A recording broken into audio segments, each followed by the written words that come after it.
তখন সৃজিতের ওই 22শে শ্রাবণ ছবিতে আমি অ্যাসিস্ট করছি, মানে ওয়ান অফ দ্য অ্যাসিস্ট্যান্টস। তো সেই সময় তো রোজই এসবিএফ অফিসে যাওয়া হতো, কিছু কিছু মাইনিউট চেঞ্জেস ছিল স্ক্রিপ্টে। আর আমার এটাও মনে আছে ওর স্ক্রিপ্টটা আমি হাতে লিখেছিলাম, মানে স্ক্রিপ্ট তো টাইপ করা থাকে কিন্তু ওটা হাতে লেখা স্ক্রিপ্ট ছিল, জেরক্স করে করে সবার কাছে দিয়েছিল। আর আমি সৃজিতকে বলতেছি আমার হাতে লেখা খুব ভালো, তোমার অসুবিধা হবে না।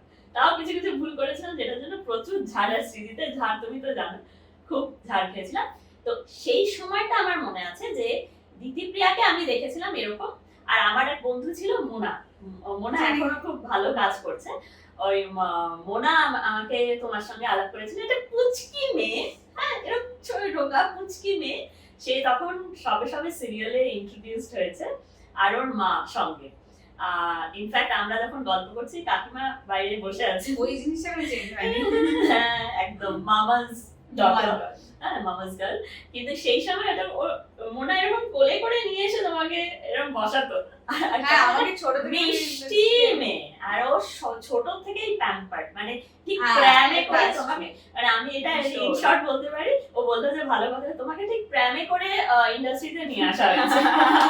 না না না, দ্যাটস ট্রু। এত সবাই এত প্যাম্পার করে রাখে না আমাকে, আসলে তোমার মতই সবাই এত ছোট থেকে দেখেছে না, আমি যে একটু বড় হয়েছি সেটাও কেউ বিশ্বাস করতে পারে না। আমি বিশ্বাস